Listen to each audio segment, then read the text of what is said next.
민수기 20장 14절에서 21절의 말씀입니다. 모세는 가데스에서 에돔 왕에게 사신들을 보냈다. 임금님의 형제 이스라엘은 다음과 같이 요청하는 바입니다. 임금님께서는 우리가 겪는 온갖 고난에 대하여 알고 계실 줄 압니다. 일찍이 우리의 조상이 이집트로 내려갔고 우리는 오랫동안 이집트에서 살았습니다. 그런데 이집트 사람이 우리와 우리 조상들을 학대하였습니다. 그래서 우리가 주님께 부르짖었더니 주님께서는 우리의 부르짖음을 들으시고 천사를 보내셔서 우리를 이집트에서 이끌어 내셨습니다. 이제 우리는 임금님의 영토 경계에 있는 성읍 가데스에 와 있습니다. 바라옵기는 우리가 임금님의 땅을 지나가도록 허락하여 주십시오. 밭이나 포도원에는 들어가지 않겠습니다. 샘물도 마시지 않겠습니다. 우리는 다만 왕의 길만 따라가겠습니다. 임금님의 영토 경계를 다 지나갈 때까지 오른쪽으로나 왼쪽으로 벗어나지 않겠습니다. 그러나 에돔 왕은 모세에게 다음과 같이 회답하였다. 당신은 절대로 나의 땅을 지나가지 못할 것이요.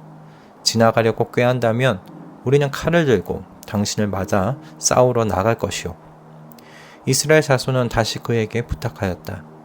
우리는 큰 길로만 지나가겠습니다.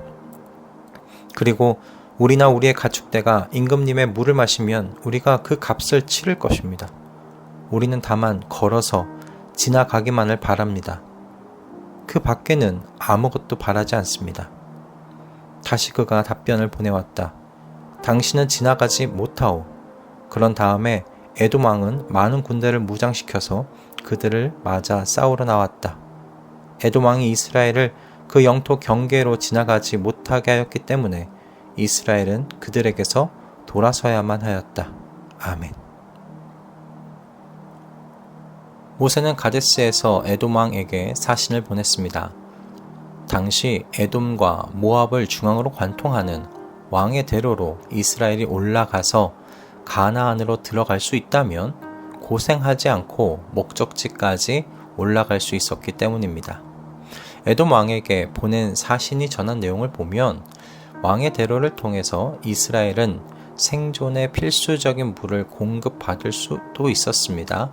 물론 값을 지불할 수 있었겠지만 늘 물로 인해 불편을 겪으면 불평과 불만을 내놓았던 이스라엘을 생각해 볼 때 그들을 이끄는 모세 입장에서는 왕의 대로를 따라 갈 수만 있다면 한결 마음이 편했을지도 모를 일입니다. 모세는 정말 정중하게 에돔 왕에게 왕의 대로로 갈 수 있도록 해달라고 합니다. 그가 전한 서신의 내용을 보면 임금님의 형제 이스라엘은 이라고 전하며 이스라엘과 에돔이 서로 같은 혈통임을 넌지시 말하고 있습니다. 같은 형제 나라로서 이스라엘이 당했던 일들을 생각해보고 길을 열어달라는 그런 내용이죠. 이 많은 인원이 그 땅 중앙을 지나갈 때 피해를 입히지 않을 것이니 허락해달라는 것이 또한 이 서신의 내용이었습니다. 그러나 모세가 보낸 서신에 에돔 왕은 무력으로 답합니다. 절대로 지나갈 수 없고 지나가려고 한다면 자신의 군대와 싸워야 할 것이라고 말합니다. 에돔이 당시에 어느 정도의 군사적 능력을 가지고 있었는지는 알 수 없지만 이스라엘에게 큰 위협을 줄 정도는 아니었을 것으로 생각됩니다. 왜냐하면 당시 에돔은 아직은 유목민으로서 에돔 지역을 배회하는 민족이었기 때문입니다. 때문에 에돔 왕이라고 불리기는 했지만 왕이라는 그런 국가 체제를 세웠다기보다 여러 부족들의 연합 중에 우두머리를 세웠던 그런 연합 체제로 이 당시 에돔이 그렇게 세워져 있었습니다. 그러므로 이스라엘이 전쟁을 치르기로 마음만 먹는다면 수적으로 월등히 우세한 이스라엘에게 유리한 싸움일 수 있었어요. 하지만 모세는 싸우지 않고 힘든 광야길로 돌아가기로 결정합니다. 당시 상황을 생각해보면 참 어려운 결정이었겠다 생각이 들었어요. 아마 이스라엘 안에서도 충분히 싸워서 이길 수 있는 전력이 되니, 그리고 이기면 편한 길로 가나안 바로 앞 모압 평지에 다다를 수 있는데 왜 굳이 광야로 돌아가려고 하느냐라는 불만들도 있었겠다 생각이 듭니다. 모세 입장에서도 그를 뒤따르는 200만에 달하는 이스라엘 백성이 편한 길 놔두고 다시 광야로 나아가야 하는 모습을 보자니 쉽지 않은 결정이었을지도 모르겠다는 생각도 들었습니다. 그러나 이스라엘은 여기서 싸우지 않고 광야로 나아갑니다.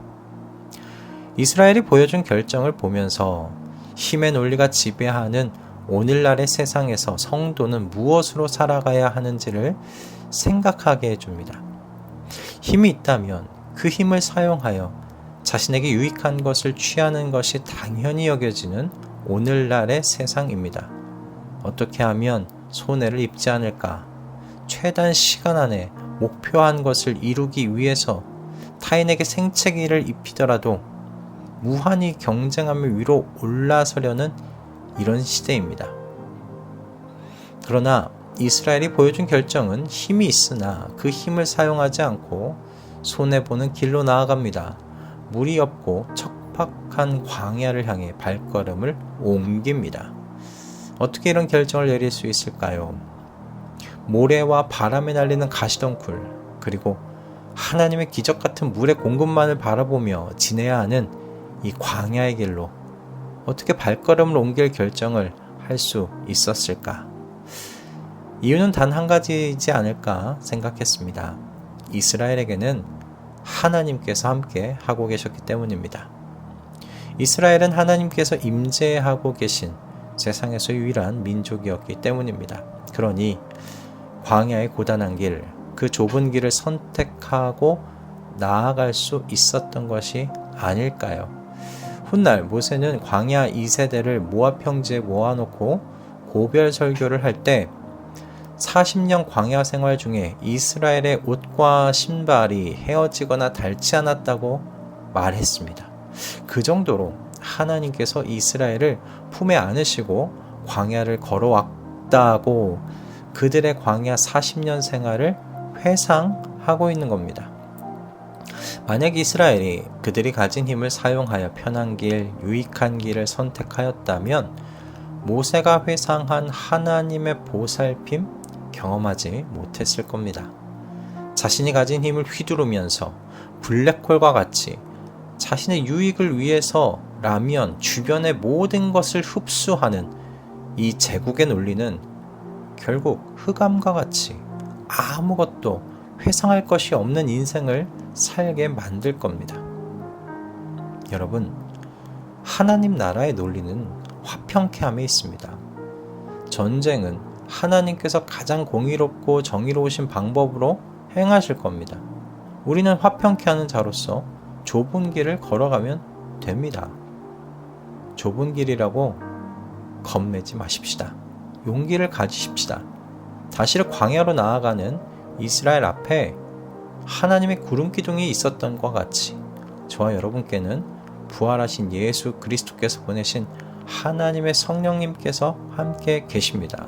부활하신 우리 주님께서 하늘과 땅의 모든 권세를 다 가지시고 우리와 세상 끝날까지 함께 하고 계십니다. 그러니 용기를 가지십시다. 좁은 길, 광야로 나아가는 길을 선택합시다. 성도가 남에게 대접을 받고자 하는 대로 남을 대접하는 여유로움을 가질 수 있는 건 오직 우리와 함께 하시는 하나님 때문입니다. 성도 안에서 함께 사시는 하나님을 바라보며 오늘도 화평케 하는 자로서 좁은 길, 광야와 같은 길을 용기 있게 선택하며 하나님 나라의 논리로, 하나님 나라의 원리로 살아내시는 우리 모두가 되기를 기도합니다. 기도하겠습니다. 주님, 오늘도 우리는 힘의 논리를 따라 자신의 유익을 위해 블랙홀처럼 사는 사람들이 가득한 세상 속으로 나아갑니다. 그곳에서 우리는 하나님 나라의 논리로 살고 싶습니다. 하지만 그렇게 우리는 용기가 부족합니다. 주님, 우리에게 용기를 주시옵소서. 그래서 아는 것에서 멈추지 않게 하시고 좁은 길을 선택하고 광야의 길로 나아가기를 선택할 수 있도록 은혜 허락하여 주시옵소서. 그래서 그곳에서 주님의 보살핌의 신비를 경험하며 주님을 찬양하는 우리 모두가 되게 하여 주시옵소서. 예수 그리스도의 이름으로 기도드립니다. 아멘.